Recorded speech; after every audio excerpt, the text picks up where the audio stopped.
Good morning. Hi, Nicole. Hi. How are you? Do you have our slides? Or who's going to advance them? Do you know?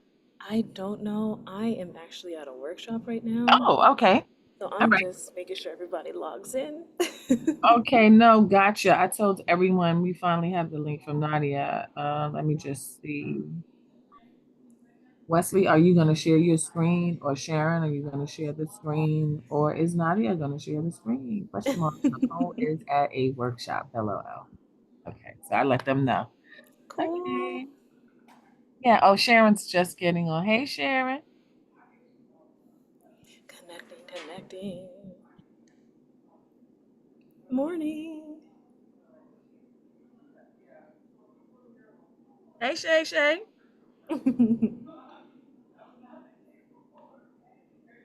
How you doing? You're on mute. Good morning. Good morning. Morning. You're gonna share your screen? I can. Give me a second. Okay, because Nicole's at a workshop. That's what I'm asking. I'm sorry. No, don't be sorry. I'm gonna miss your copious notes. Like, can we hire you? That part. Okay, thank I you, thank you. will listen to the playback and I will add them to the YouTube. Because you are like on fire with that for sure. I've never seen anything like it in my life. Oh, what is You she know saying? what happened? My first few years of school, the world didn't know I needed glasses, and I didn't know I needed glasses. So I took a lot of notes because I couldn't really see what was going on, but like I needed to know what was going on. So that's why my notes kind of look like transcripts. They Hi, mess. Morning. Good morning. They are because I'm like I'm phenomenal. not about to fail, so I got to figure Hello. something out. Okay. Okay. No, your notes are like sick, ridiculous for Thank sure. Wanted you, to be able to tell you that in person. thank you, I appreciate it. Lord, I'll be right back, guys. All Alrighty. right. I'm just closing all. I got 10,000 things open on this laptop right now. I'm gonna make all of you co-hosts just in case they start calling us to go downstairs. Okay. Good morning. Good morning. Morning. Okay. I cannot share. What is going on? Good morning, Team You're McLeod. call. You should. Good morning. Good morning.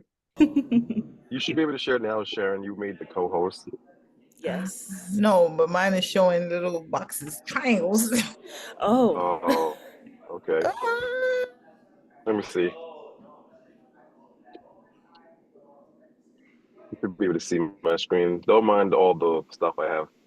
Wesley. It's yours. Now that's Yeah. Don't crazy. judge me. That's how my mind. That's how my mind I'm works. judging.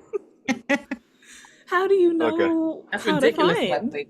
That was when I was in school for the administration program, Oh, so I there know you what's have it. there. Yeah, so Oh. I know what's there. I just don't have to use it anymore. Well, you know, it's your method, so you got Yeah, it. yeah, yeah. Don't make him feel better. That look It crazy. it did No, look no, no. crazy. No, other people have said it, so it's okay. It's not. You're not the first ones to say that it looks crazy. So, Oh, he said I'm unfazed. This is my yeah, life, yeah, and yeah, he said y'all don't pay me, so I don't care. yeah. Oh, okay. Can you guys see the slide? Let's see the everything so far. Yeah. Yep. Come on, Okay, transitions. I see it. okay. Nah, this is light, man. I didn't want to overwhelm the families. We just needed, them to get the information, educate them, give them some insight, and they can have a copy if they want. It's everything is on the DOE website. So, Okay. Okay, yeah. perfect. So at like 10:15, I have to hop off. Can someone just Okay. make sure anybody who's late is admitted? I'll do it. I got it. Okay. Yeah, yeah. Thank Thank you. you. I'm just here. I'm in somebody's office. I hope they're not sensitive.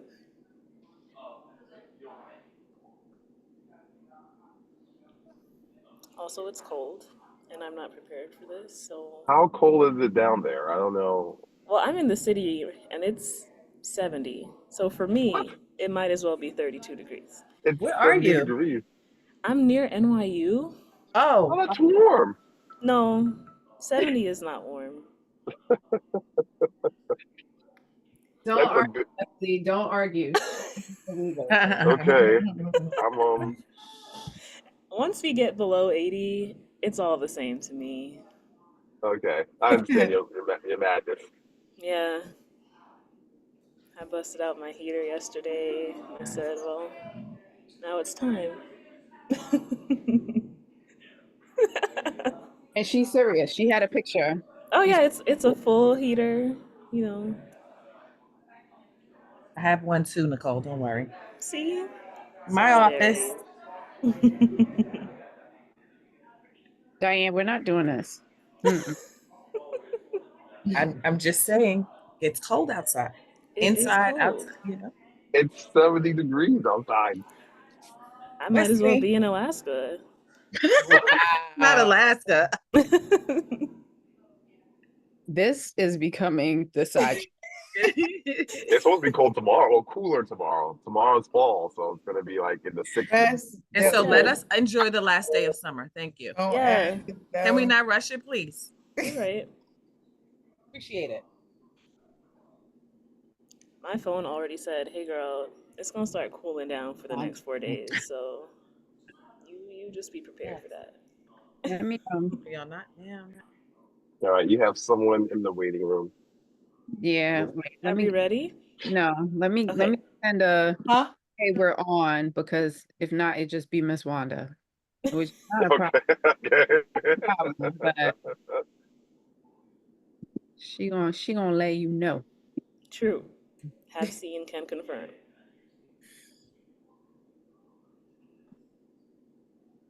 All right, copy. No.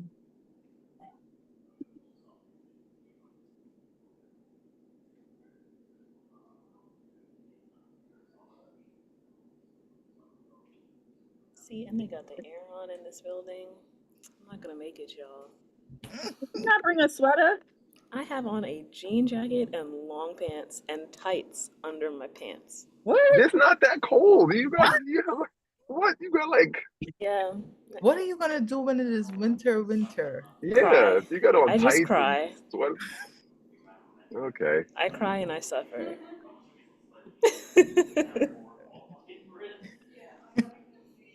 Now, before y'all say, are you anemic? No, I get this checked regularly. Because, like, why am I always so cold? Hmm. And I've just decided that I'm just not meant to live here. And I need to relocate to the equator. Okay. Yeah, you belong in some tropical island. Let me see. Where's the send? I'm sorry, that's my.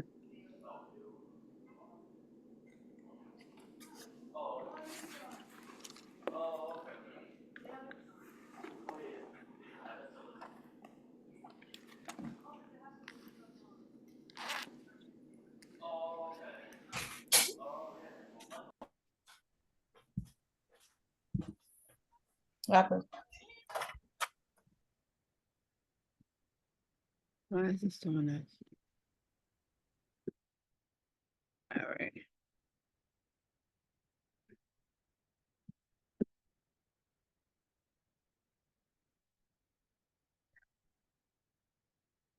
And then, sorry, y'all. It's like giving me a hard time here.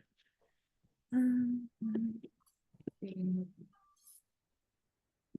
um,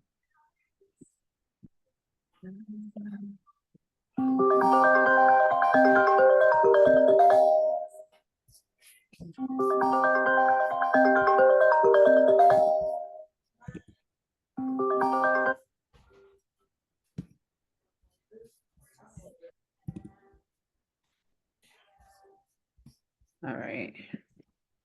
Um, okay, Nicole. Hold on. All of these technical issues. She left, actually. Hopefully, she comes back.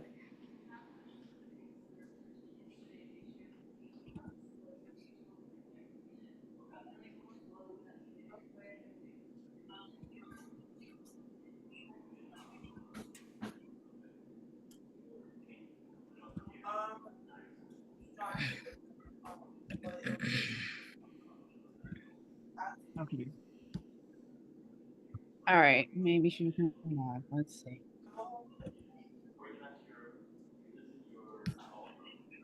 Should have had it ready. That's okay. So how's everybody's heart and spirit? I'm a little broken, but I'm gonna make it through this. I'll be okay, Tired, but we're making through it. Yeah. I'll be okay later. Yeah. I support. Aaron, how's your new school? Oh yeah, Sharon. Uh-oh. Oh wow. You might Yeah, Oh want you just need to to open no. up your own to school at meet up this with us point, later, because Sharon. You oh, on you're mute? still muted. Uh-oh, Miss Wanda. I don't even. Okay, I got you. Okay, thank you. Um, so I'm gonna let y'all start. So for all the folks who are not here, but those who are attending, I want to just thank you for your time. One of the most important aspects of our education system is identified as the vulnerable population, which is those who receive special education services. And it's very important to understand what special education is by first being fully aware that it is not a place, it is a service, and it is delivered by those who have a level of expertise. It may look like support and instruction inside the classroom with a special education teacher within what we consider, they'll discuss the different settings, but also mandatory counseling that comes from guidance counselors. As a former special education teacher, and as someone who is was a principal and an advocate for those who were predominantly in a community that would have predominantly high numbers of individuals with special needs, we have to be very clear on what those needs are, because sometimes they are misclassified. They are not given the supports that they need. They may be in the wrong setting. And as a parent, if you don't know this information, you will unfortunately accept what they're giving you, and it's at the detriment of your child. So the purpose of this meeting is to inform and to provide as much information as possible so that you can advocate for your children, whether it's inside of the school system or it's beyond, as they are transitioning from elementary, middle to high school. Um, but I will leave it to the experts in the field. So once again, we have our three educational consultants who are here on the call. Diane Nathaniel, who is a guidance counselor, Wesley McLeod, who is a guidance counselor. Diane is a guidance counselor inside of the uh, elementary school setting, but she also has paralegal experience. Wesley McLeod has been a guidance counselor in all grade settings from K through 12. And Sharon Cadogan, who is a special education extraordinaire. And she has been within the middle and high school setting. So I'm going to allow you all to do your presentation, and I will be here waiting in the wings to support. Take it away, folks. All right. So good morning, everybody. So like Nadia, you took mostly everything out, the words out of my mouth, but I'm okay. I'm okay. Thanks, Nadia. But my name is Wes McLeod. I am a guidance counselor right now, currently in a middle school, PS9 in Prospect Heights. Elementary school in Prospect Heights. I'm sorry. I was in a middle school, so I've known Nadia for a long time, and I really appreciate you guys having us to share this insight with you on understanding special educational services and programs. So I'm going to change it up a little bit. Um, Let me get to the next slide. Before I go into what is special education, I'm just going to talk about the stigma and the negative connotations about special education. So, and I always try to use that with the anecdotal that connects to me and just what I've seen growing up. So I'm 40 years old. So growing up as a kid in the 90s and the 80s, it always was, that boy's slow. I'm going to use some vulgar language here, so forgive me. He's retarded or she's retarded. They're just not not that sharp and not the sharpest crayon in the pack, things like that to describe just how, one student is compared to another one in terms of their academics. It could be behavior, it could just be anything. And, in the 90s, and share this story with you, I had a cousin who had a disability. It wasn't diagnosed until very later on in his career, but because my aunt was like, you know what, I don't want that stigma. I don't want him being in that room with all the other bad kids.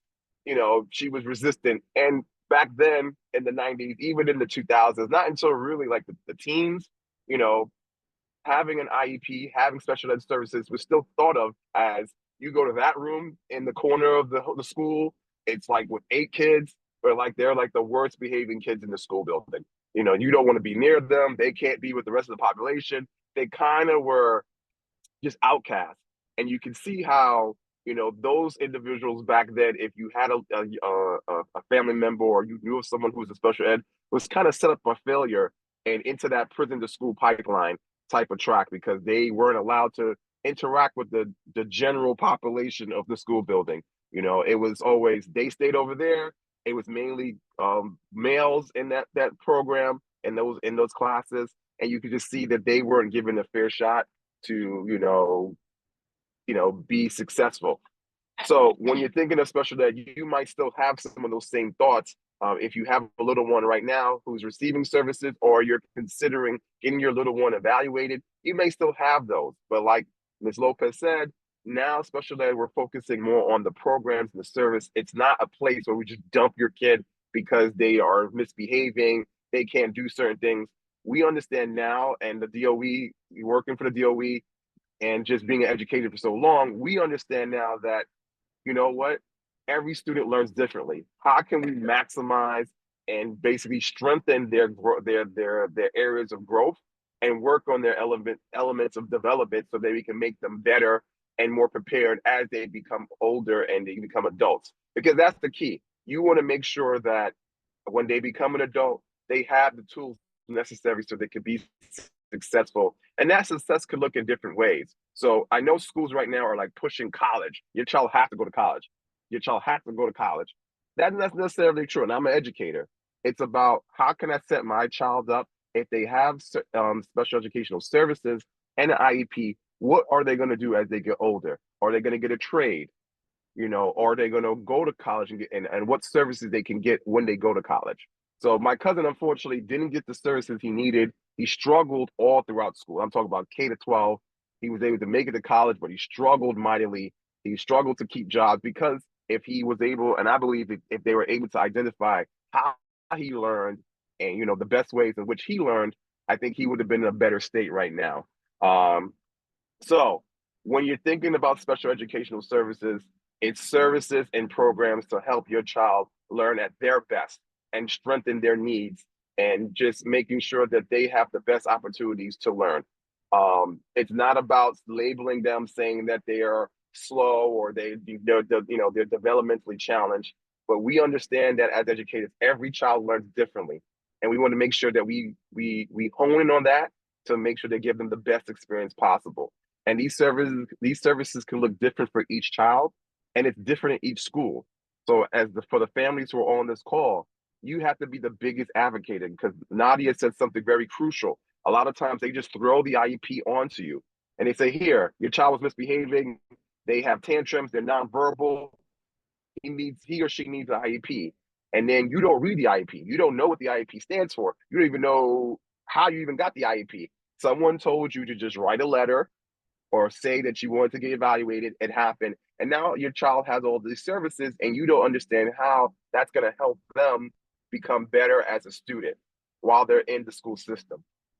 So it becomes a situation now where it's like, my child has these services. What do we do? You have to make sure that you're a big advocate. So once your child is in special education and they have, they're referred, and we'll go through that process as we get later on in the slides, they will get a legal document called the IEP. Now, if you're in a charter school, private school, whatever the case may be, everybody's entitled to have special educational services, and everybody will have, and if that requires an IEP, you will have an IEP as well. And that's basically breaking down the services and the programs that your child would have while they're in school from 3K or pre-K, 3K pre-K, all the way to 12th grade, and how that looks in each um, section or each area, each grade as they progress throughout the school system. Does anybody have any question, or anybody else want to chime in? I know I could go on. I just want to make sure I give everybody opportunity. Okay. All right. I think So we covered it all, Wes. okay, you think so? Okay, all right. All right, so I'm gonna move on. So you have, so how it works is special education is not a place. Like I said before, you just stuff your child who's misbehaving. It is a program, it is services to help your child excel the best way they can, and help and through experienced staff members, making sure we bring the best qualities in which they can learn. All right, so I'm gonna move on to the next slide. Sorry, Wesley, I'm So just going to move in and go say, ahead. he asked the question, how do you hold the school accountable? Um, That's a great question. How do you hold the school accountable? So I would say the best way is you have to show up to the school. You have to, and you have to know who to talk to. So sometimes it could be intimidating. You go to the school secretary might be in a bad mood, or he or she, depending, and then you'll get discouraged. Or you might talk to a teacher who doesn't know what's going on. There is a team at the school that you can talk to. You can talk to the school psychologist, the social worker, school counselors, guidance counselors, myself. Every school should have one, and those are the individuals who will deal with the students who have who receive special educational services, and if you want to make a referral, so you ask for those individuals, and then you need to be honest with yourself. So this is where I wanted to go a little bit deeper, and I want the families to think, when we have children, for the most part, I can't speak for everybody, but ideally, when we have children, we want to make sure that they have a better life than what we had. Now, they could look in different ways. And sometimes our pride get in the way so much that we may not want to admit that our child may have a disability, or, there might be something that they need to work on. Right. So then we might say, you know what, we might deflect and say, well, there's nothing wrong with my son. There's nothing wrong with my daughter. They just need to focus more. They need to just behave better. They just need to do such and such. Right. And we kind of hinder ourselves in our child if we don't really take a moment to really reflect inward and to really watch our children as they interact. Now, we say we don't compare our children to anybody. That's a lie. We do, as parents, we do compare, but we're not comparing to say, all right, that child is better than another child. What I would say is, when you're thinking about your child, you want to think about how they're doing in terms of their interactions with adults, their peers, if they're in a school setting, how they're doing with their coursework, their classwork. And then when you go to the school, you can ask certain questions like, how's so and so doing in class? How's their behavior? Are they having a hard time understanding the work or following the work? Are they having a hard time seeing? Are they having a hard time hearing? Are they speaking? Because I noticed that, I'm just going to use an example. I noticed that Jake at home doesn't really speak much. Is he speaking at school? I noticed that Jill is not speaking at home a lot. These are the type of the questions you can ask to see how they're doing developmentally, to make sure that they're on track with their peers, not better than their peers, but on track for their age, whether it's 3, 4, 5, 6, and upwards, and seeing if they're on their developmental track. So when you go to the schools, you could ask for the school psychologist. Just to go back to Nadia's question, you could ask for the school counselor. You could ask for the social worker. You could ask for the special ed liaison. Every school should have one, in terms of they deal with the special educational services and referrals and reading the IEPs and finalizing them. You can ask for those individuals to make sure that if you have any concerns, if you see anything at home, if you see anything in school, you could bring that up if you were thinking about having your child evaluated, or if your child has been evaluated and now you're back in that child's life. All right, what type of services are they receiving, and how is that helping them, develop and be, maximize their growth while they're in school? All um, right. we just say this really quickly as well, Mhm. maybe, just to piggyback off of what Wesley just shared. So the IEP is an individualized education plan. It Hmm. is a federal, it is a legal document that's protected by federal law, which is the Individuals with Disabilities Educational Act, Hmm. right? And most parents don't know that language. So it's very important to know that this document is legal and binding. So there are specific goals that are written that when the parent receives an IEP after going through this assessment, which they will share the process, you are explained to as a parent what the goals are, where your child is at currently, and what the expected goals for them to accomplish within the year that they have this IEP. As a parent, what Wesley is saying, you have to know your child, which is kind of like the baseline, and see their own progress. If you have concerns about what's in the IEP or you have concerns about their progress, the school-based support team is comprised of all the individuals he talked about, which is the psychologist, the social worker, the special education teachers. You can go to the AP, the assistant principal, the parent coordinator. There's so many individuals. But if on the school level you don't get the support, you make sure you put it in writing and you address it to the principal, advising what your concerns are, advising who you try to speak to, and what you would like to do in terms of having a meeting so that they bring everyone together. If at that point is not resolved, you as a parent have the right to escalate it to the special education. It's like a committee, it's part of the district that you can refer it to. If you are not satisfied at that point, you can refer it to the superintendent. If you are not satisfied at that point, you can call 311, and 311 will force everyone to get what they need together. There is also a special education, and I always forget what it is. Sharon always had to deal with this, where it's arbitration. You as a parent would go and you would say to them, I'm not receiving the services, I'm very concerned, and they become the intermediary and they put the pressure on the school to ensure these things are done, and the school has to provide resolution in writing and provide just cause why they couldn't provide those supports. So there are a multitude of ways in which there can be levels of accountability. But what often happens is when you don't have the language, you don't know how to show up to ask for those things. I hope that answers your question, Mimi. Miss Harris has her hand up as well. Keisha, I see your hand. Hi, I just wanted to bring up another aspect. Now, my son, full disclosure, does not have an IEP, Hmm. but 2 years, like 2.5 years ago, his second grade teacher was a white woman that he said didn't like him.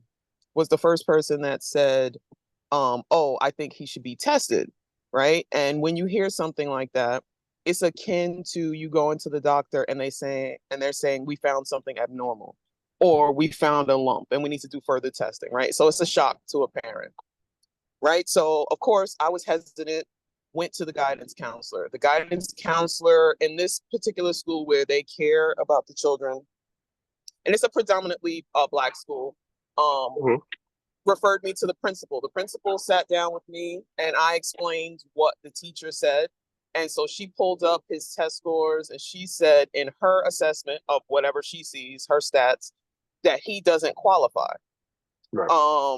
Now, so I took that and she said, "Oh, we'll just monitor him." And she knows all of her students by name, so a great principal is always an asset.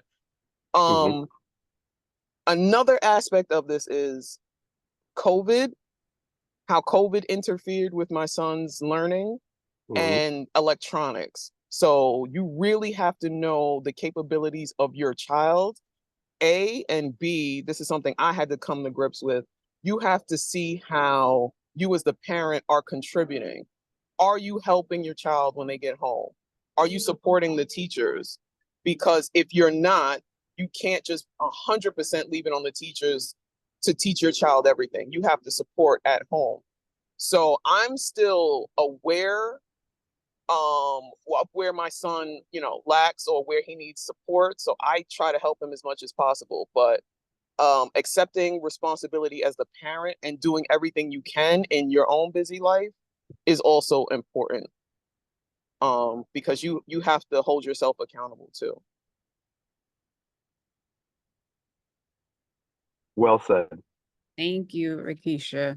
Um, there's one more person. Is that Miss Wanda? Your hand is up? I can't Yes, see. her hand's up. Yeah, her hand's up. Yes, hey, hi, everybody. Um, Let me say something positive for the IEP. Hmm. All right, my kids is now 20, gonna be 23 and 24, and they graduated with a law degree this year, and the other one with a psychology degree. But I'm very known in the school system. And the reason why I'm saying this is because it is a positive part of IEP. One, they have once you go through the process and having your kids in IEP, I had both of my daughters, one for speech and to help them with their homework if needed, because they do 101. Another thing they do is meet with the parents. It'd be the guidance counselor, the teacher, and the person who's working with your child, and sometimes the principal be inside that room in the meeting. Whatever problems you have or questions, you can ask them. They go over a list with what your children need, what they don't need. And I'll tell you something, the positive part is the IEP can follow your children all the way to college. Now they could get an IEP degree, or they could get a regular if they real good, regular degree. Both of my daughters left with regular degrees. However, when they went to high school, middle school, high school, and college, the IEP will follow them. So when they in college and they struggling with any questions, or in high school, if the kids, they still do one-on-one and help them with their work all the way to college. So it helped my daughters graduate, both of them at the same time from college. And I'm done. Thank Thank you. you. Thank you Thank for you. sharing. So Wesley, you could continue with your. All right. Thank you. And those are great points made. And I want everyone to think of it like this. They have been some negative results sometimes with having your student in an IEP. I'm not going to sugarcoat anything, but if you use the system and understand to advocate for your child, your little one, holding the providers in the school accountable, from the principal all the way down to your students' providers, your little one's providers, it can work in their benefit, and to ensure that, just like Ms. Wanda had just expressed, getting those services, getting the support to help them in your little one from kindergarten, pre-K, all the way to when they graduate high school into college. Um, it's just that historically, our people, I'm gonna be very honest, we haven't been able to navigate that system all the time. And other groups have been able to have IEP services and programs, and their children have been successful throughout their course in education. So it's just knowing what to ask for, knowing what to look for, knowing how to hold those accountable for ensuring that your little one gets the support that they need. That's the key difference in what I've seen so far. All right, so move on. So some questions that you should ask. Let's say you have a little one, I don't know, depending, let's say you have a little one who's just joining school and you don't really go out. COVID did change a lot. When we came back from COVID full time, just to give you just an idea, when we came back from COVID, a lot of the kids were developmentally wherever they were before COVID started. When they came back, they stayed that way. So I'll give you an example. When we came back, our eighth graders were acting more like sixth graders. Our sixth graders were acting, when I was working in middle school, they acted more like they were in elementary school. And even in the high school level, when I was talking to high school officials, they were saying like their high school students their ninth graders are acting like they were in middle school, because we lost 2 years. And with school, they weren't able to interact with people in person, and online on the remote learning tried their best. But if a kid could just turn their camera off and they could play like another game on another tab, a lot of times they weren't even showing their faces on screen. So, we lost a lot of time, and not only educationally, but we lost a lot of time with their social development, their cognitive thinking ability, their critical thinking skills. So, in that, after we got out of COVID, a lot of parents still didn't trust, hey, I want to take my kids to the park or social settings, because they didn't want them to get sick. So if you have a little one, let's say 3 years old, 4 years old, that school starting age, even daycare, some things you need to ask. how, what are some things that my child does well? You can ask the daycare provider, a teacher that, just to get an idea. How do they get along with other students? You know, are they getting the concepts of the lessons that they're being taught while they're in school? And these are questions, that you should ask the providers or the teachers or the, daycare providers if your little one's in daycare, to get a sense of maybe to think about whether or not my child does need special educational services, and how can I go about getting that. So it's going to come to, like Ms. Harris said, it's really going to, you have to reflect inward to really think, how can I best support my child at home? It can't be they just do the work in school, or they're learning at daycare, and at home we're not reinforcing that or not even developing on that. You have to really say, you know what, how does my child learn best? Are they getting the best support that they currently are? Are they moving at their or they're developing at their age rate? And that could look differently. You don't have to have a degree to know that. You can see it in terms of them sounding out words, them trying to read, or helping them with their reading, and just simple counting and math and stuff like that. Having them write their name, understanding their phone numbers. We're their first teachers. As parents, we're our child's first teachers. So if you remember that concept, you can see things to say, all right, is my child where they need to be at their current age? And if you have noticed most of the questions, then that can be a further conversation you can have with the school support-based team, the school-based support team, in your child's school, or with their daycare provider if they're younger, to see if you inquire about getting services for them, and programs for them as well. Does anybody have any questions? I had my hands up, Wes. Go It's ahead. Go not ahead. necessarily a question. I also wanted um, parents to consider, because as an educator, we have to do the same. We also have parents who struggle with reading, who Yes. also struggle with math, who aren't able to really help the students. Mm-hmm. So don't be afraid to also ask the school if they can help you as well. Right. Um, I know it's assumed, like Wesley said, you are the first teachers, good and bad things. Your children, when you send them to us, you get to see them first. But we do understand that there are some limitations that even adults have. We have a lot of moms who had babies very early. Some folks did not finish school because they had to work. We have students of immigrants whose families could not continue school because they had to work. So we want to take into consideration every dynamic of a family is different. And sometimes we also have to lean in as educators and consider that. So don't be afraid. And I know it sounds crazy because every school's not the same. People are not always Mm-hmm. that understanding.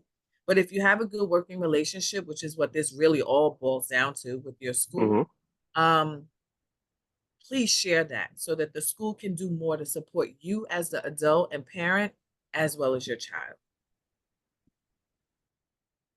Thank you for that. And that's crucial. All right, I'm going to move on to the next slide. Any more questions, thoughts? All right. So sometimes you may go through the process of getting an IEP. You may want to start the evaluation process, and in that, someone in the school may say, "Well, we don't really see, a teacher, your child's teacher, maybe the psychologist, maybe the social worker, whoever you talk to, assistant principal. They may say, you know what, your child may not need an IEP in terms of the program and services. They may need a 504. And what a 504 and having IEP services, some things are similar in the language, but they're two different things.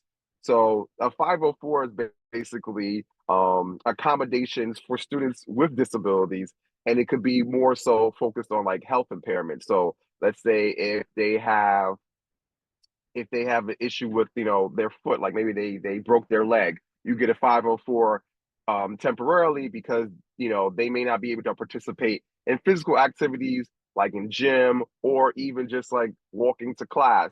They may have to wait a little bit they may have to use the elevator. They may have to some schools do have escalators, but they may have to use the escalator depending on if your school has that. So a 504 is basically giving your child accommodations based off of the health needs, and that the New York City, any school they go to, whether it's Department of Education, whether it's a charter school, whether it's a private school, depending on the setting, they have to provide those accommodations for your child. All right. Wait, So go settings, ahead. just to, I'm sorry to interrupt you. No, go ahead. Go ahead. Important for families to know is also the part where you have the medical management. So Mhm. you have children with diabetes who have to take insulin while they're at school. When they have a 504, it is given to the nurse, and then the nurse will provide them with their medication. If they have asthma, inside the nurse's office, that's how they keep the pump. Asthma pump. They'll have an extra one because usually the child should have one on their person, but just in case the child doesn't have one, legally they need to have a 504, and they have a drawer specifically for each child who requires medication.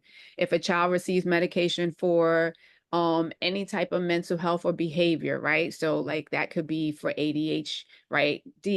That could be for depression, anything that has to be administered, dispensed by an adult. The only person who could do that is the nurse, and there has to be a 504 in place.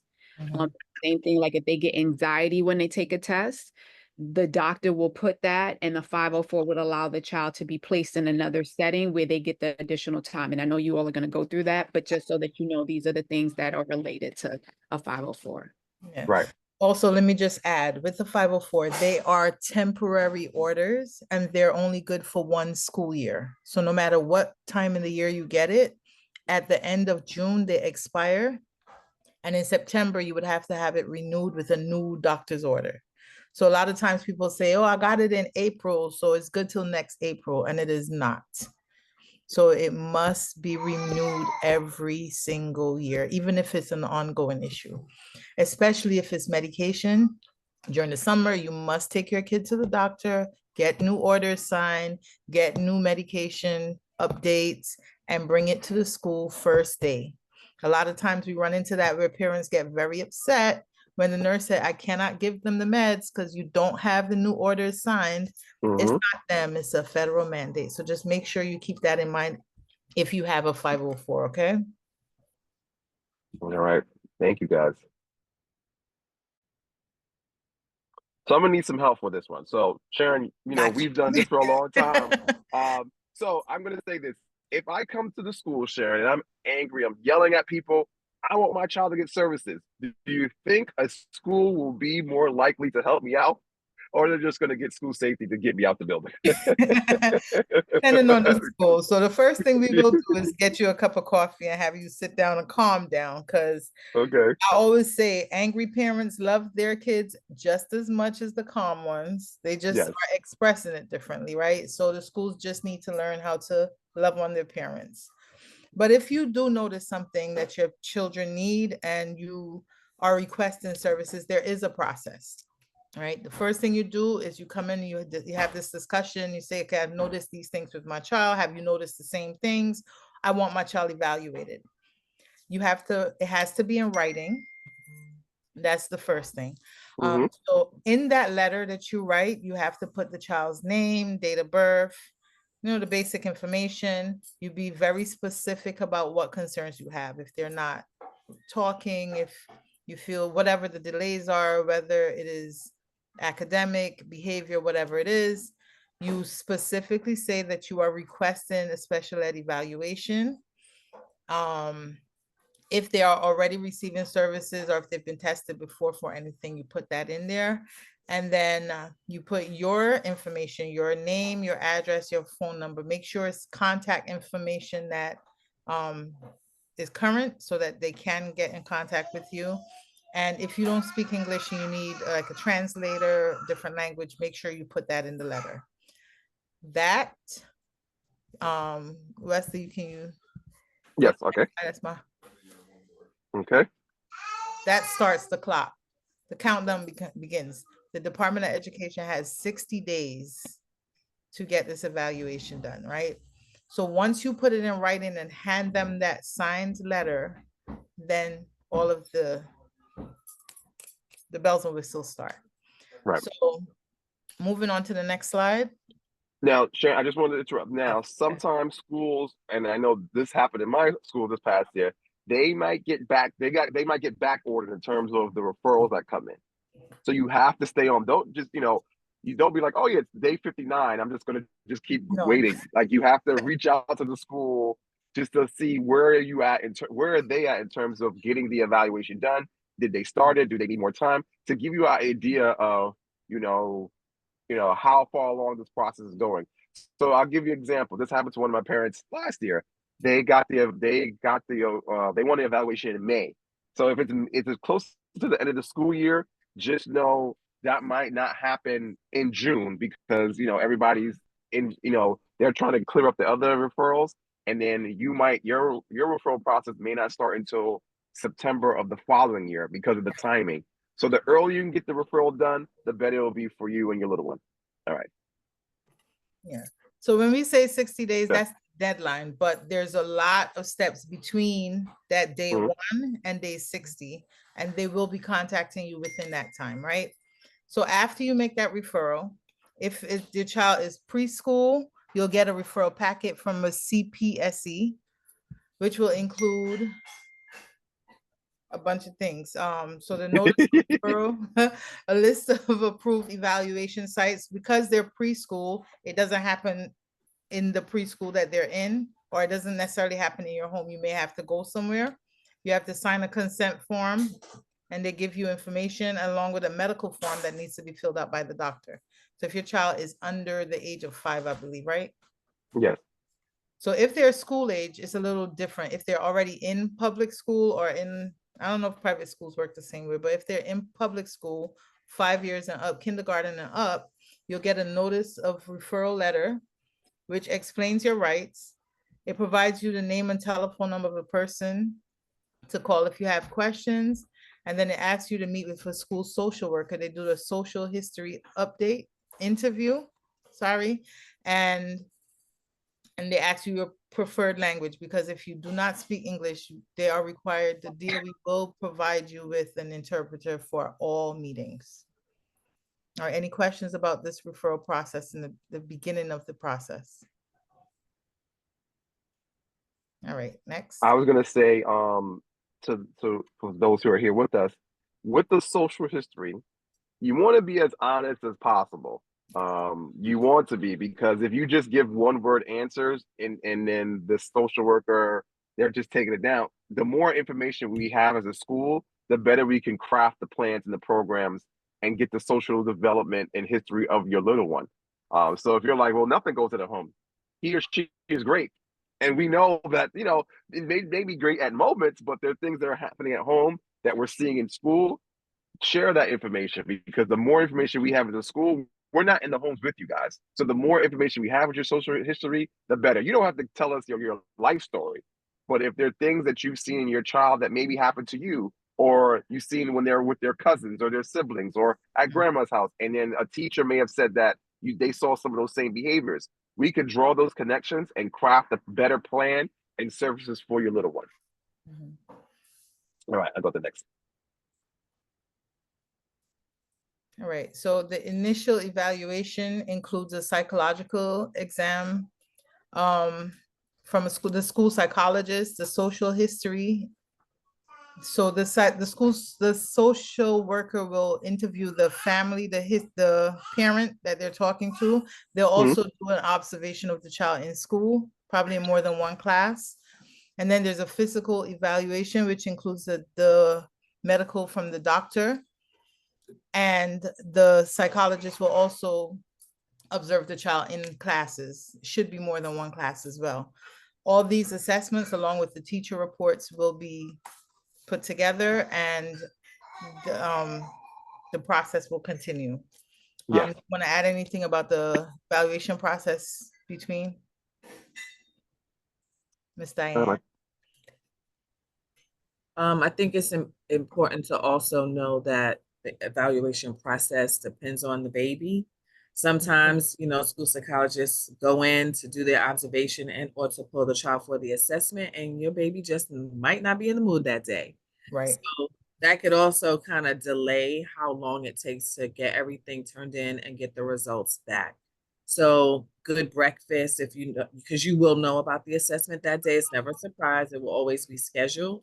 So Hmm. just make sure your baby has a good breakfast, that they got a good night's rest, and just have some grace. Some kids are just not good with testing, but also um, know that the expert is going to give you results. Some things you want to know whether or not you accept the IEP recommendation, but some things it may be new to you that you didn't know, because we are going to be doing an evaluation to examine like cognitive functioning, academic, in the way that they receive information and process it, how they're able to re-verbalize what we just talked about. So don't feel so upset about the results if they're not what you were looking for, but rather use the information as a way that we can improve upon all those things that you just found out. Some parents take it personal, they internalize it. I'm a bad parent. Oh my God, what did I do Hmm. during pregnancy that caused all of this? Listen, all of us have some sort of learning support needs. Yeah. Most of us, I think the four of us are wearing glasses. Okay, I Yes. don't know who else on here wears glasses, but that is considered Yes. a special need, right? That Because is. Yeah. glasses, Diane couldn't see anything on the screen right now. Yeah. Just consider it may not, the range is is vast, right? So it could be a hearing issue, could be auditory, could be something that you just didn't know and the pediatrician didn't recognize. And these small things can make a really huge difference. So I encourage everyone to please, please, please don't internalize it, but look at it as a way to support your baby for success. Yes. Miss Harris has her hand raised. In general, 'cause you Mm. all sound like great teachers. In general, do teachers like that a child has been evaluated so they know, or do they see it as extra work, or just I got to divide my time up in certain ways because this kid needs this and this kid needs that? Like, what's the overall perception of the information from a teacher's perspective? Hey, I'll let be me answer this. Let me answer this. Okay. I'm gonna answer this from a principal's perspective, and I'll let them answer. The teacher, first off, sometimes as the school leader who was very involved, I had to pause a lot of teachers because they would try to refer everybody in their class. So that's the problem, because once it goes to the referral process and it's an evaluation, they want the special education teacher to take over teaching the child, right? And sometimes it's a matter of, are you creating an engaging classroom? Are you scaffolding? So when we talk about scaffolding, does your lesson allow for a child who needs additional information, who may need a graphic organizer, who may need like some type of adaptive technology to assist them in their learning? There's a lot of things that the teacher should be proving first that they've done in the class before the referral. The rest of it is like it has to be done. And all it does is actually increase the number of students that have to be supported. And that's usually the frustration, because you have to figure out how to provide them with the time, and you have to figure out like which classroom setting, because depending on what their needs are, means the type of class they have to be in. So if a child needs to have a special education and a general education teacher in a class, there's a certain ratio for that, and you can't go over that. If the child needs to be referred to what we call 12 to 1, where they're in a class with a special education teacher and they have a paraprofessional for themselves, or they're in a class that there's a paraprofessional, like a teacher's assistant that supports the entire class, that's another setting. Then there's another setting where the child is in a regular class, but they need to be pulled out of class. So now the special education teacher has to figure out when to take the child out, when they have time in their schedule, because the kids don't like to be taken out of gym, PE. They don't like to be taken out of art. They don't like, and it's usually those are the times that they get pulled out. So I just had to say that, because usually it's the general ed teachers, they will throw everybody in special education because they think it's a place, and you have to remind them it's a service, and you also have to employ some of the strategies to support kids as well. And I digress. Well, I'll add to that. There are a lot of kids in the class that, as a teacher, I felt could benefit from the same strategies as students that had IEPs. So as the teacher, I create the strategies, and who needed it got it, right? It's just a matter of if they are evaluated and they do have an IEP, it's documented. But as a teacher, I have to service every single child in front of me. So the work had to be done either way. It's just a matter of who had it on paper and who's in front of me needing the services. I don't know. I had a principal who was very clear that a paper does not dictate what kids need. So I'm going to service every single child in that class, regardless of Right. what the paper said. So it just depends on who's in I there. wonder who that principal was. I don't know. I'm not throwing anybody's name up there, but she's on Lopez. So I wanted to add at the elementary school level, because this is where we get them as babies. I do believe that our teachers, and it could just be my school, but I think teachers are very, they are way more receptive knowing that a child has an IEP or has special needs, so that they can accommodate them in the early years. It does get more difficult by the time they get to, like, when Nadia had the middle school. At that level, you're almost redoing everything that should have been done in elementary school. So starting them when they're now preteens, it is very, very difficult for them to feel like, I want to be in this small setting with 12 kids. Like, what's wrong with me? They begin to internalize that as something being wrong with them versus it's a support. So we definitely encourage families at the elementary school level, when we're seeing that they're not meeting milestones, when we see that their speech is delayed, and now we're just getting pre-K and kindergarten right now is the birth of all the 2020 babies from COVID. We are seeing more delays. This is my 18th year at the same school. I have never seen this many kids with delays. And I mean, not toilet trained, scared of the toilet, can't hold a conversation. Remember, our kids weren't socializing, right? You couldn't go outside. There was no daycare. Depressed, babies get depressed, right? Because moms were depressed when they carried and couldn't be in groups with other women. You had to have your baby in isolation. Certain partners weren't welcome in the hospitals because it was a safety risk. And then postpartum, everything was telehealth. If your child did have a delay, there was nobody to do assessments or evaluations for early intervention. So these are all the kids we're getting today in pre-K and kindergarten. And I just vented to Nadia right before this call, like, we have been in school for 12 days. 12. And I feel like I have been working for 12 months. It has been unreal. And a middle school principal that we know said that the District 75 setting, and Sharon and Wesley, if you got, or Sharon, if you could talk about that setting, because I didn't see it in our slides. I meant to mention that. Those families, those schools are getting severely disabled children, and now community schools are getting what District 75 would have gotten, which is students who have maybe a behavioral issue and have a low IQ, intellectually disabled. So now the shift has changed, because we are dealing with that population who was born in 2020 and are exhibiting all types of behaviors that would have gone to that specific school district. So Jess, if you can get, the earlier you can notice that your child needs some support, please do it. Yes. I mean, the earlier, the better.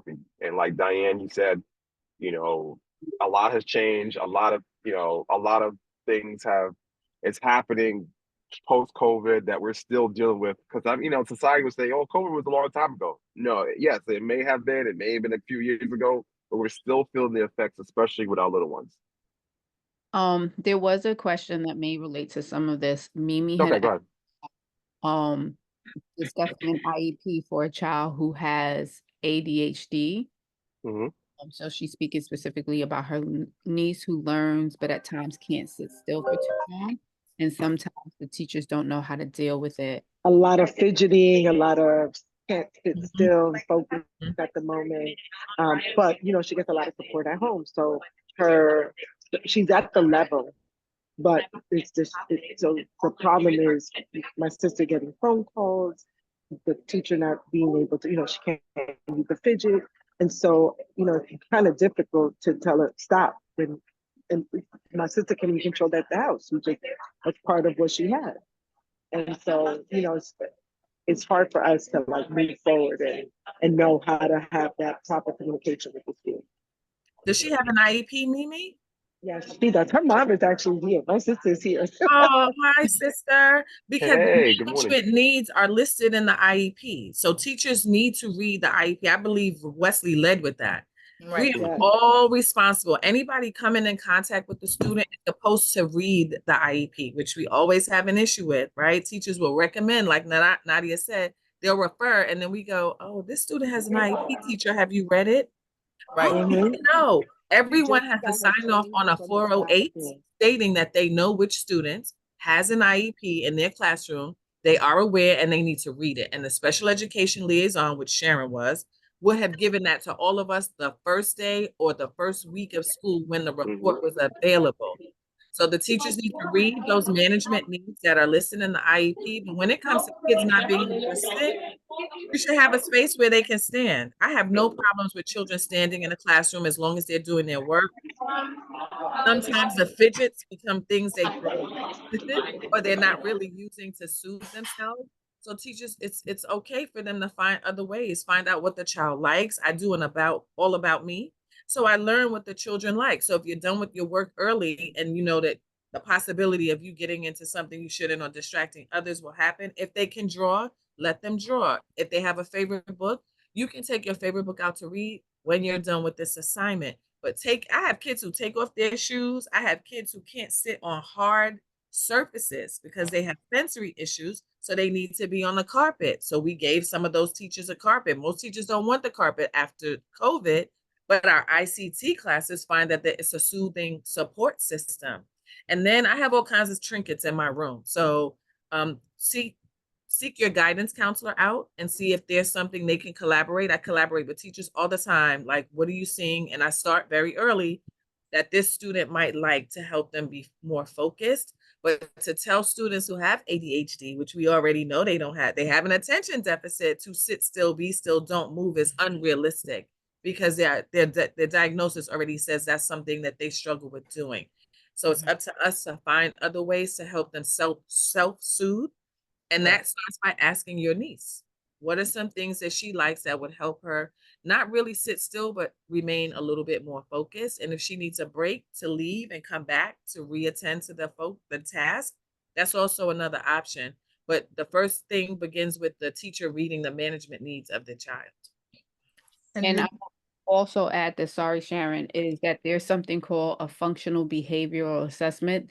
That's the one that most people don't want to do because it seems very arduous. It's a lot of work. However, if this is problematic and it's hindering her learning, if it shows that it's affecting her ability to achieve in the class, when you look at her grades, when you look at her ability to complete things, they have to do that. It's a FBA. And the teacher has to identify what exactly is the behavior, and it gives them specific interventions that she or he, whoever the teacher is, has to put into place in the classroom. And the other thing that I strongly encourage is for parents to also go and sit and do observations in classrooms as well. As the parent, she can sit and observe how the teacher interacts with her, when what's actually triggering the child to be more active, right?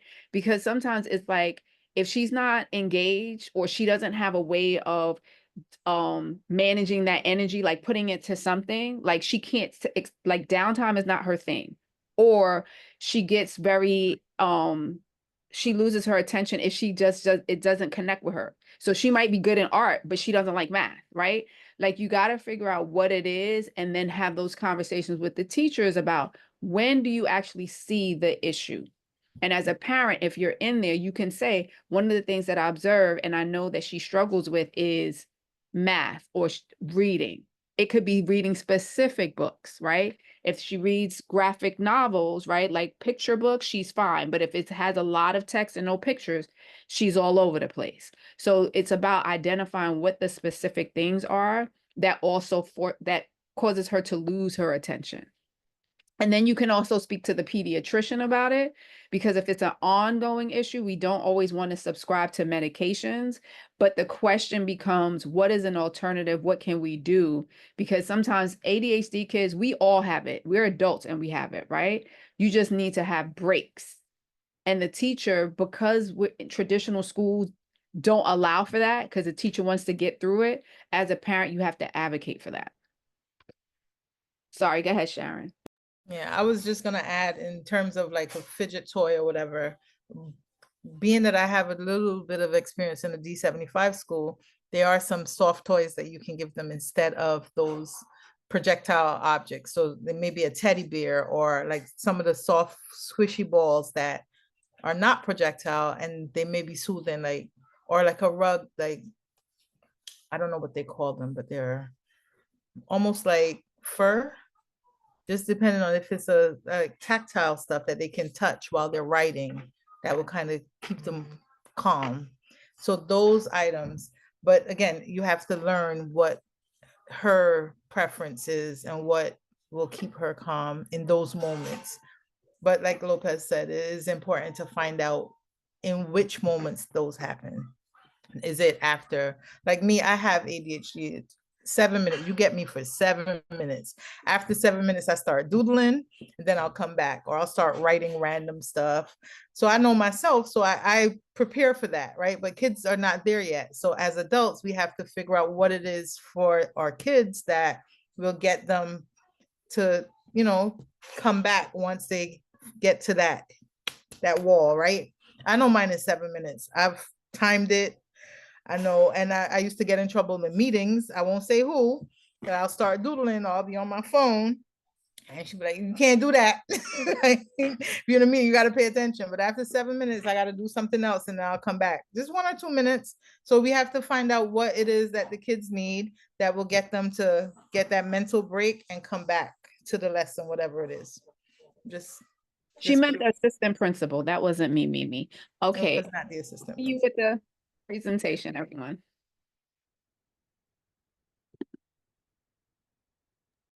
Okay, so what is the IEP meeting? So after your evaluation is completed, you'll have an IEP meeting. And that's comprised of the family member and the school official. So it could be your general education teacher, special educational teacher, district representative from the school, someone who usually in the school psychologist, social worker, counselor, the provider. So if your little one has occupational therapy, speech therapy, those individuals will be at the meeting depending on the services that are recommended. In the IEP team, which would include you as the family member, they'll go over what was found based off the evaluation, and the team will give their recommendation on how to best serve and help your little one in that process. Now, this is where a lot of parents get caught up because they're like, "Oh, okay, I have the IEP now." They give it to you. The IEP is a thick document. It's like a little novel. Like if you have to read through it, it's a lot. So a lot of times they say the easiest way to hide something from someone, sometimes with Black people, unfortunately, is to put it in writing and put it in a book. So it's like that. And unfortunately, our people don't take the time, especially if you've had issues with reading yourself growing up and you don't like to read. It's a lot of language that they use that you may not understand, a lot of terms that they're using. There are a lot of numbers that you see, and you're like, what is this? Like, where does it say my child has this issue? Or what accommodations are they going to give my little one? It's very important when you have that IEP meeting after the evaluation to ask them, hey, what does this mean? It's okay to ask the team, what does this mean? Okay, how's that look in the classroom? Like if the providers are there, what are you going to do in terms of helping my child with their speech if they need speech? If they need occupational therapy, how are you going to help them with that? If they need counseling, what are some things they should be working on? Asking those questions, holding the school and providers accountable to explain the IEP to you is very crucial because a lot of times parents will just take the IEP once it's emailed or given a hard copy, and that's it. They don't even look at it. So they don't even know what's going on. You do want to trust the school, but you also have to allow them to explain how that's going to look for your little one. You don't just want to take their word for it. You want them to explain to you. So if you have any questions, ask those questions. All right. I do have a, let's see if this works. So I do have I have a a quick one in regards to what you go ahead. just said. I saw this Yes. TikTok. It's so sad, but it was talking about Yes. IEPs, and it was like every year, it was the same goals that were not being met. When do you change those goals, or how does that work? Once you get the IEP, when do you evaluate the kid again? Like, what's the process? Um, It's annual. oh, I couldn't, I was trying to hear. Sorry, my audio had cut Yeah, myself. say that again, Go ahead. Mimi. So her question was like based off of the goals that are in the IEP, when is it evaluated again? So And go ahead, I'll Sharon. answer that. So the goals are updated. Usually it says it in the IEP how often they evaluate the goals. So usually they say whenever they have a report card, they update the goals. So it should be at least 3 times a year. And if they've met the goals, they can continue on to the next goal like that. If they need to add goals, they can. But every year you have an annual review, and they create new goals for the following year. That's how it's in. That's how it's supposed to be. And every year, as a parent or guardian, you get notification of this IEP meeting. So that's why it's important, as Wesley said, you have to know the IEP, because when you meet, you're going to meet again with the team, right? The special education teacher, it might be the teachers, it could be the social worker. It's not going to be the school psychologist or anything, but you will meet and they will say to you, these are the goals. It's important for you as the parent or guardian to know what the goals were before. And if they look the same, the question is then, why are the goals the same? Right. Right? Like, what do we need to do in partnership to support my child in order for them to meet this goal? Right? Because it could be the wrong goal. It could be a goal. There needs to be a goal before this goal, right? Like we have to figure out what is happening that's not allowing the person to get to that goal, right? Right. And the question is progress monitoring. Show me the evidence of how they met the goal, or show me the evidence of how they didn't meet the goal. So it's very important that as the parent remaining an advocate, so that you are well informed and that everyone is doing what they need to. So yeah, that's all I was going to share. Thank you. So these are the members of the team, the IEP team, I'm sorry. So you could always get an idea. It doesn't have to be everyone at that time, but this just to give you an idea. As the parent, like I had mentioned, and like we all mentioned, you know your child best, you're with them. You know them longer than we have known them. So if you see things at home, you notice things and you bring it up to the annual meeting each year, you say, well, like Nadia said, how has this changed? Did anything change? What do we need to work on? And that's like I mentioned before, that's what a lot of parents, and I've seen this from the high school level all the way to elementary, will just take everything at face value, what the educator says, and they're like, all right, cool. And then that's it. They don't ask anything, they don't follow up. So you're your child's biggest advocate. You always have to remember that. You may be in a great school, but you are your child's greatest advocate. Advocate for them. If you see something is off, speak up. That's the only way changes is going to happen is if you speak. A closed mouth doesn't get fed. So if you don't say anything, nothing will happen. You have to make sure you do speak up if you see something, if you want something to change, if you're just inquiring about something on your child's IEP or the support that they're getting, just speak up and make sure that your voice is heard. All right, let me go to the. Okay, so at the end of the meeting, like I mentioned before, the team will make the recommendations for the services they suggest based off their findings. You don't have to agree with them. You don't. You can say, you know what, I don't agree. And we've had, and Sharon and Nadia and Diane, we've had families who say, you know what, I don't agree with you. I think, they're not going to call you a liar, but they just don't think that that's the case based off the recommendations that you've given. But you as a family member, you still should take it seriously. And if you want, you can say, all right, even though I didn't agree with those recommendations, let's work on finding out how we can best provide support for my little one. It's always about the little one. So, and this is where honest conversations have to happen, where it's like, am I being a detriment to my child because I don't want them to be labeled, or I don't want them to be seen as that kid who's receiving services or going to that place? You have to change your frame of your frame of thinking. This is not special ed is not a place. It's a service and a programs for your little one so that they can excel at their best. So we all about the betterment of our little ones. You have to think about that in terms of that, because a lot of times parents get caught in their own ego. Ah, there's nothing wrong with my child. He's smart. They're smart. No, they are smart, but how can we get to that? How can we tap into that intelligence that they have? How can we tap into the best way that they learn? And if they need support from having special ed support services and programs, that'll be the key. So making sure that you are honest with yourself if you are in that situation. So a couple of things to consider. Signing attendance at the end of the meeting is only acknowledging that you're attending the meeting. It doesn't mean that you agree to services. You must get a copy of the finalized IEP within 7 days. If you don't, let's say they don't email it to you, they don't backpack it with your little one, you must ask for it, because sometimes our schedules can get busy in the school. We're trying to catch up with other IEPs. You may not get a copy on the 7th day. It may be the 10th day. Please make sure you reach out to the school and say, hey, I didn't get a copy of my child's IEP. Can you email it to me? Can you give me a hard copy?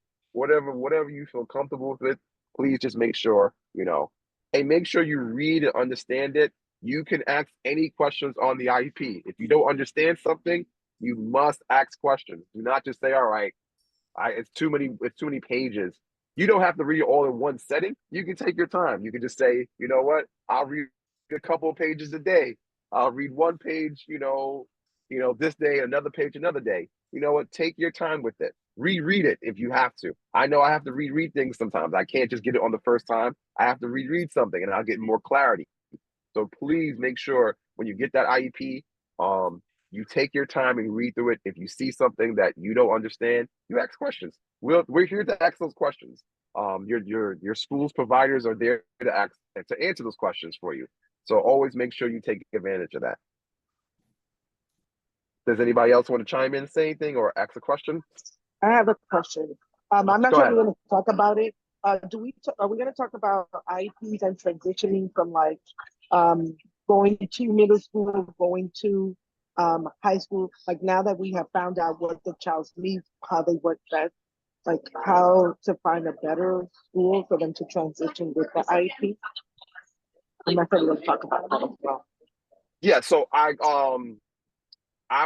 we can mention it. I was going to go into more detail. We have another workshop coming up on high school articulation, middle school articulation in terms of transitioning from elementary to middle school and middle school to high school and the high school to college. And myself and the team, we were going to delve more into that as we got to it, because that's like a whole. So we'll thing. wait. Yeah, we'll wait. Yeah, we'll wait. So we'll definitely get it. That's a whole thing. We'll be here for 5 more hours if you. All right. But but that was a good question that you brought up. But we're definitely going to tackle that and talk about the differences, what you should be looking out for, what schools will better help your child. So, Yeah. Thank you for that. Wesley, before you move on, I did want to say as Wesley talks about asking questions, you also want the psychoeducation of the classification you receive, right? And I know those sound like big words, but we often give these IEPs with a diagnosis or what we call a classification on the IEP, which is usually on your first page of the document. Mm-hmm. You need to ask them, what does that mean? And they should be providing you what we call psychoeducation, which is what that is. It's the definition of the classification. It comes with strategies. It comes with what to do, whens, and they can get it. It's not easy. It's not hard to do. I make sure the school psychologist does that. And if she doesn't, I do it just in addition to make sure our families understand in layman terms what we have just presented you in this packet. Wesley is right. We don't ask the questions. You can, and make sure you get the assessment results. Sometimes we give you the whole packet. Child has speech and language impairment. Well, what does that mean? There's a whole other assessment within that paperwork that you will not understand. Your school psychologist is supposed to explain it to you. They should be telling you what range and what the numbers are that your child did on these tests that they gave you. Don't accept paperwork and nobody explains it to you. It's just like going to the doctor when they take your blood work. You want to know, what are the levels meaning? Am I normal? Am I average? Am I low? You do the same thing for the IEP. There's a number for every single assessment they tested your baby on, whether it's cognitive, whether it's verbal, whether it's mathematics, reading, writing, everything they tested them on to come to this classification. You want to ask them to go through those results with you. You can schedule a meeting with them. They don't just have to backpack it. A lot of times, school psychologists are backpacking this whole thick document of 15 to 20 pages, and you have no idea what you're reading. So you can schedule a meeting. When they say, oh, the results are ready, can I meet you in person so we can go over that? That's what you need to say to them. Even me as a person working in the field, because I'm not a psychologist, some of the language based on the testing they do, I don't understand it. So I have to ask, like, hey, what does this mean? What does this translate to? So don't be afraid to ask those questions. And you definitely want the assessment results. And you want the paperwork that defines the classification they just gave your kid. I see our next slide has what those classifications are. So it's important to know that if your child has ADHD, it's not going to say that on the IEP. It's going to come up as other health impairment. So it's important for you now to know, wherever you got this assessment done and it showed up as ADHD with your pediatrician, or if you did an outside evaluation, that you tell us it's ADHD, because we don't test for ADHD. So the team will go through that slide with you. So this one gives you a list of recognized classifications that you will see on the IEP. So it does not list a lot of them. So they're under like multiple disabilities will show, or other health impairment if the child has more than one, or if there are other things like ADHD, ODD, which is oppositional defiance. So I don't know, I don't remember the age, but children are not diagnosed with certain disabilities under a certain age. So you'll never see that. So you'll see other health impairments. Again, if it is multiple, we don't know on the school side, right? Or if it's other health impairment, we don't know what it is unless you tell us, or if you bring medical documentation to accompany these. So it is important that you are transparent with the team so we know exactly what we are dealing with when we write the IEP and when we are servicing the student. So this is just a list to show you. Learning disability encompasses a lot of things. So if you see that on the IEP, ask for specifics. What are the learning disabilities? What specifically does my child need? How are you helping? What do I need to do to help my child? Speech and language also. In addition to speech services, what other services do they get in the classroom? Because a child may have speech and language, but they may need special ed services like in an ICT setting or set setting, which we're going to go over in the next slide. All right, any questions about the classifications that you may see? All right, next slide. All right, so these are some of the classroom settings that you might have, your child might be placed into. So this is in a community school only, right? So special class is where it's a small setting with a special ed teacher and a paraprofessional. In the elementary and middle school level is usually a maximum of 12 students. In a high school level is usually about up to 15 students. There's a classroom para that assists, but if any of the students have a one-to-one para, it may be more than one paraprofessional in the room. The ICT setting and integrated co-teaching is 2 teachers, a general ed teacher and a special ed teacher. Sometimes they may have a para in the room, so maybe 2 to 3 adults in the classroom, and it's a mix of students with IEPs and without IEPs. It's usually a 40-60 percentage cut. Generally, it doesn't happen like that. Sometimes there are more or less IEPs, but legally it's supposed to be a 40-60 split. Then SETS is special ed teacher support services. It could be push in or pull out services. So sometimes the teacher will pull the students out in a small group in a separate location. Some ideally though, sometimes the teachers push in. So then you'll have two teachers in the classroom. And that's part-time services. So it's not every single day. So it may be 2 days a week in a math class, 3 days a week in an ELA class. So that's a step down from an ICT class. Any questions about these three settings? Does anybody want to add anything about the classes? I'll just add when you said community school. So community school just refers to a school where any child can attend, right? It's a general school. It's your regular public school. And I also wanted to point out, because we have two guidance counselors who are currently in elementary school settings, when they're talking about babies, they're referring to their population. But at the end of the day, no matter how old our children are, they are our babies. So don't think that the classifications or the IEP referral needs to only happen at an elementary level. It happens at all levels that they are in the K through 12 setting. Yes. All right, so I did say community school, but District 75 is a little different. Their classes are a little different. I think their maximum is a 12-1-1, but they're a lot more restrictive. They can go 12-1-4, 8-1-1, 8-1-4, 6-1-1. So So when you're saying all of that, what are you referring the 6 to and the 1 and the 1? okay, so the 12, the 8, and the 6 is the number of students with one teacher and either one para or 4 paras in the classroom. So it's sometimes a lot more adults than students in the classroom. Those classes have more severe disabilities or behaviors and require a lot more interventions. Those are specialized schools. A lot of them are they're all throughout the city. They're sometimes in the same school buildings as the public schools, but they're governed a little differently. If you have children in those schools, that's a separate conversation we can have. I don't know if we want to schedule something separately if you do have kids in those schools, but that's a separate conversation. All right, next, I think. All right, Wes, you want to take this? That's related. All right.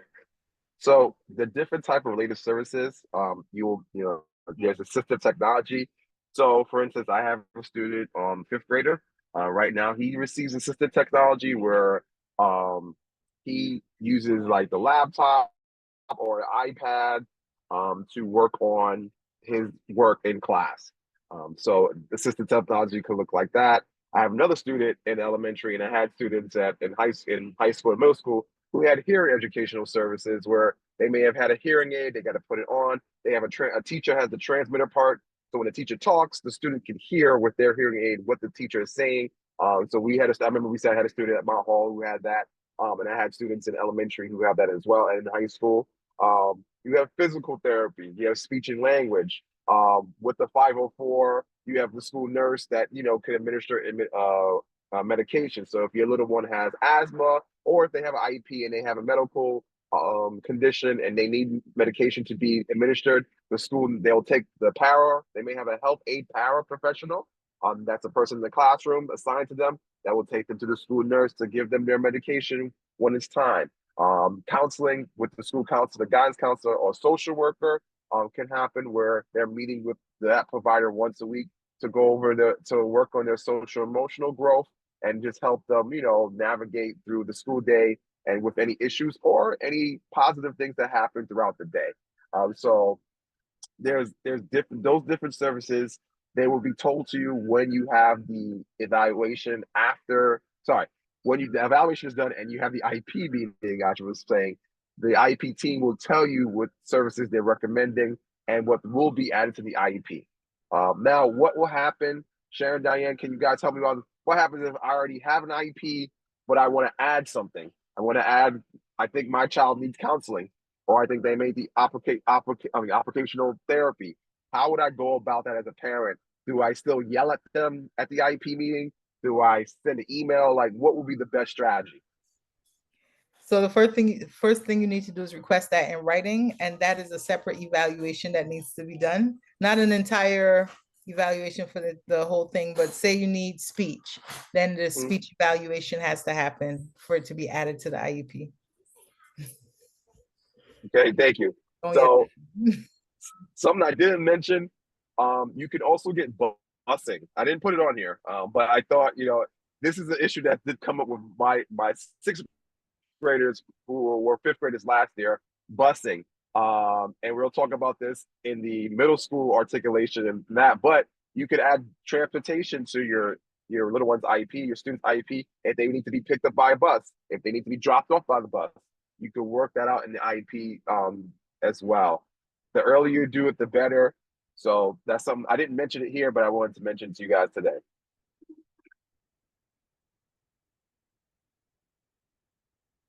So this is stuff that we talked about before. Oh, go ahead. Yeah. So some things you should know, right? There is an annual review meeting around the same time every year. So put it on your calendar. If you have a meeting in October, next year, October, you should have a meeting. You should attend every single meeting, right? This is where they review those annual goals and talk about the progress that the child made and make plans for the upcoming year. Every 3 years, there is a reevaluation with the school psychologist. You should never agree for them to waive the testing. Your child should be tested by the school psychologist every 3 years.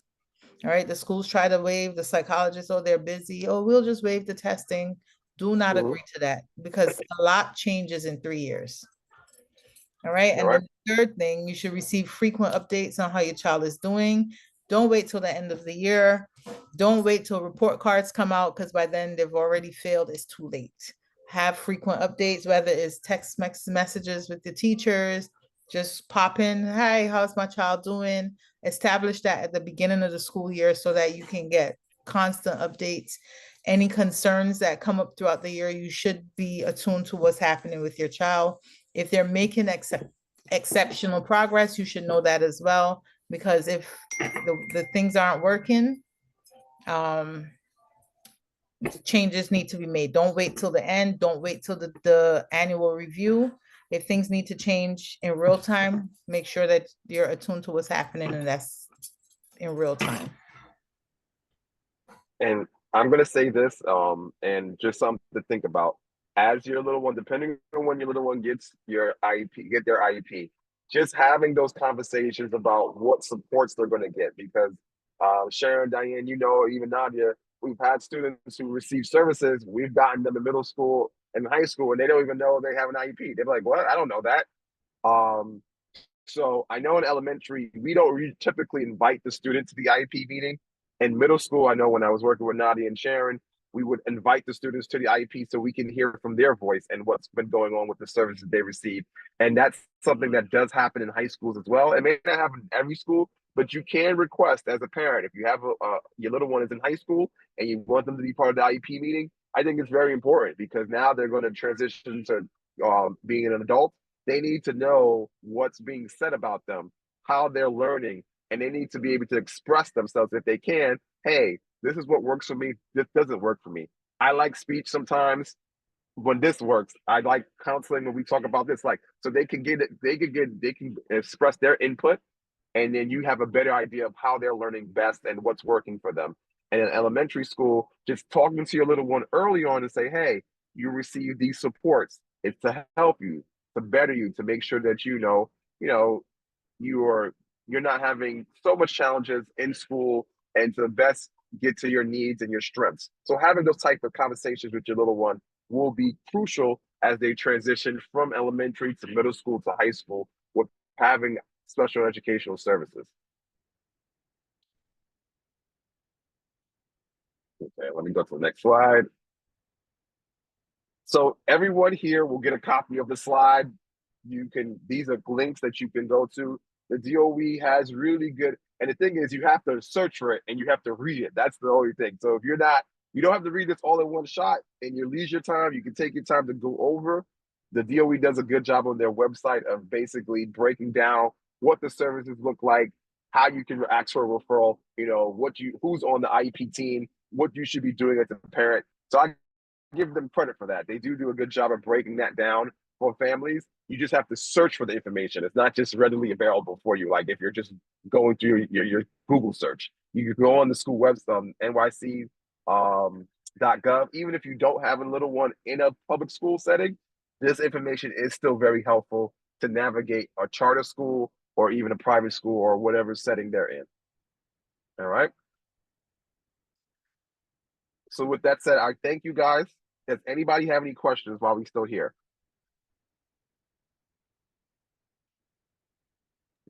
Okay, well, Mimi said no, so there are no questions left. Okay, thank you, Mimi. That means there are no questions left.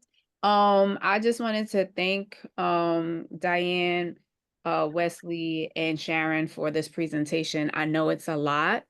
And while everyone couldn't attend, it's a beautiful Saturday. Folks may have other priorities. We will have video available, right? Because it's so much information, and you often don't get this, whether it's in the school or even information that is provided through the Department of Education. Everything that has been shared is through experience, right? Coming from the side of being parents and also coming from the side of being in the educational spaces. And our goal is to make sure that you have all of the information that's necessary in order to best navigate, right? Because there are so many changes happening in our school systems in terms of shortage of teachers, folks not being trained as well as they need to. You know, you have teachers who are well-intended. You have guidance counselors who are overwhelmed.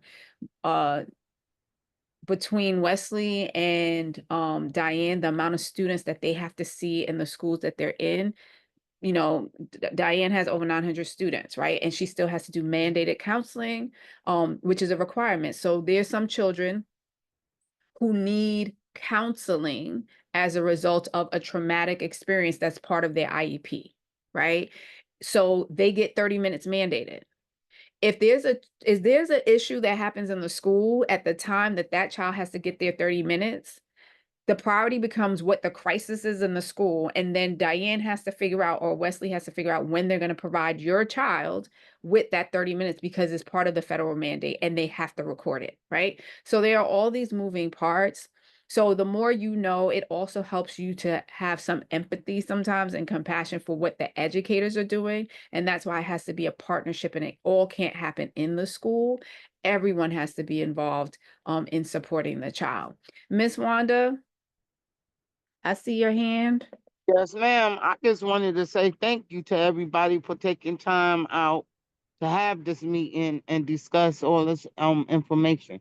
So I'm just saying thank you and for taking time out for CCF. I appreciate it. And you too, Miss Doctor. No problem. You're welcome, Miss Wanda. Thank you, Rakisha. I have two things. I had a revelation when the educators were talking about the tactile. My son used to get in trouble for sneaking his toy into school. And now that I've observed him over the past 4 years and how he plays, I'm you put words to what I'm feeling. He needs his hands to be busy touching. He likes those little plastic army toys, the way they feel, and he needs a lot of them. He stacks them up, he lines them, he does whatever he does with them, and it calms him down. His teachers always used to say that he hums. He doesn't even know he's humming, like while he's working. That was another thing. But I used to get upset. Like, I now feel guilty because I used to like yell at him, like, why are you bringing toys to school? And why can't you just sit there and be quiet? And I'm realizing, oh my God, I'm a bad mother. He has an issue. And he was soothing himself, right? Right. So, Yeah, I just want to say to you, that's one of the things that we always would try to tell all of the parents, no matter in what school setting, right? Whether it's kindergarten all the way up to high school, you're not the bad parent. And oftentimes there's a disconnect with recognizing what the child needs, which is why observations are so important, right? Because you get to see what's really happening when, like, if you don't know when the child is what we consider misbehaving or not aligned to the expectations of the classroom, then you know, there are words that are said that are weaponized against children, which is part of the school to prison pipeline, which was why having this workshop was so important, because when we look at how many people who are in prison who have received special education services or should have received special education services, it's exponential, right? There are things that said like he's constantly moving, she's constantly moving, they don't pay attention, they don't really care, they're so disconnected, they're so like, there's all of these words without describing what it is specifically and when it happens. And so that was something that Sharon had to do, and all the teachers. It wasn't special education teachers. Like, don't tell me that this is a problem unless you're telling me what is happening that's a result of the problem, and how is it impacting the child in terms of their achievement.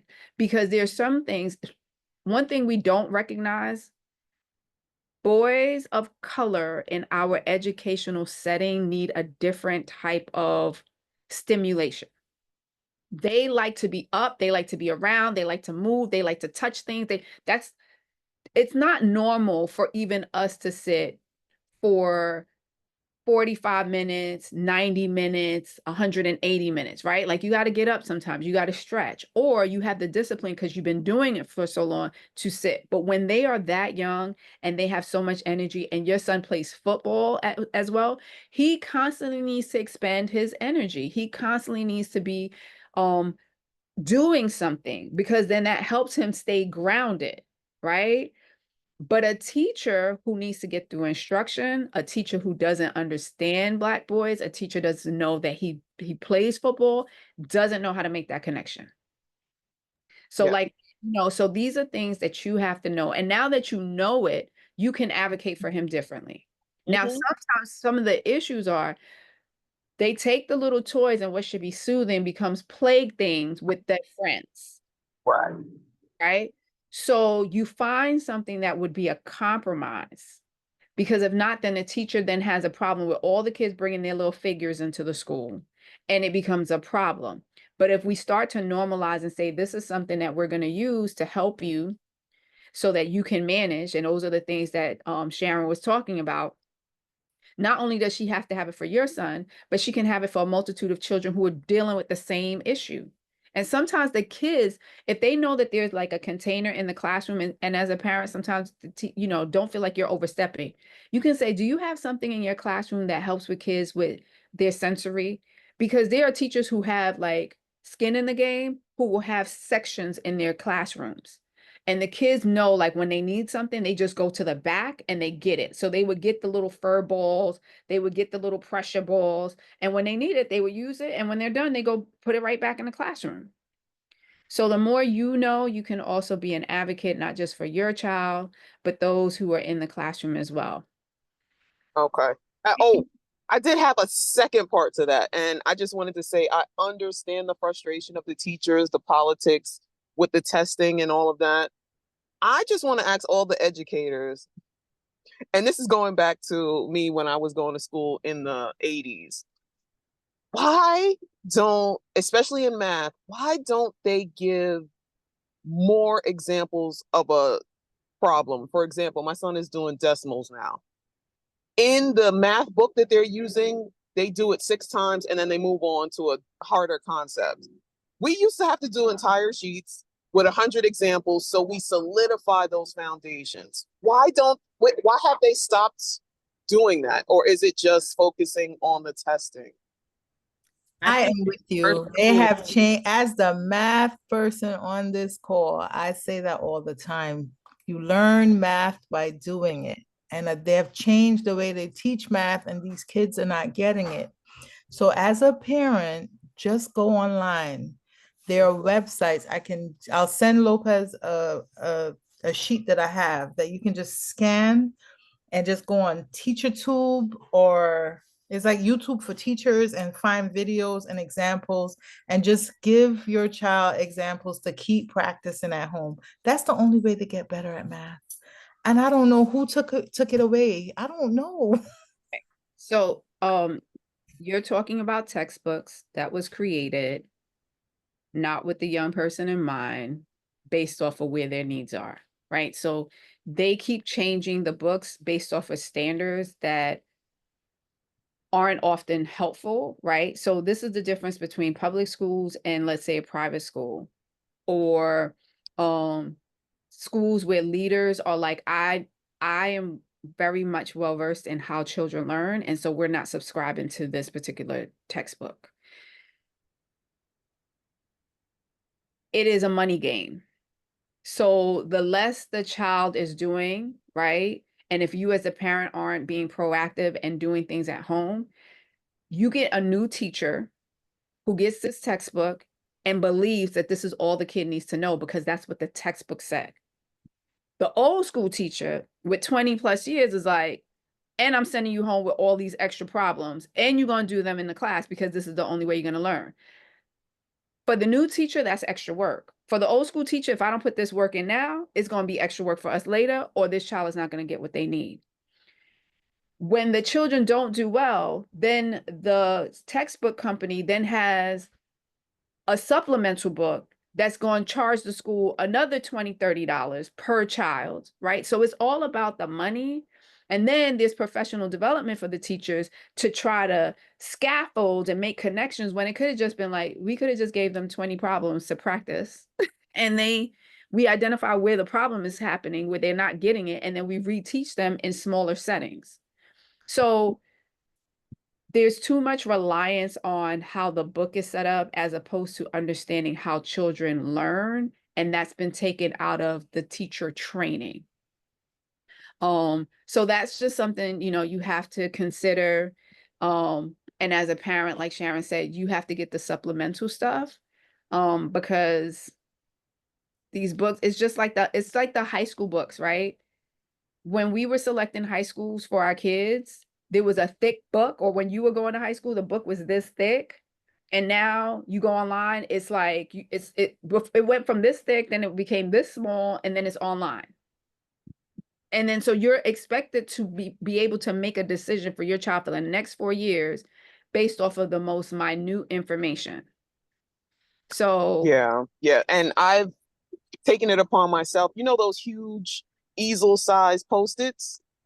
Whenever he has a new topic, fractions or decimals, I do a cheat sheet. I hang it on the wall so he can refer back to, this is tenths, this is hundredths, this is thousands, and that helps him at home. So I'm hoping that it's helping the foundational things stick.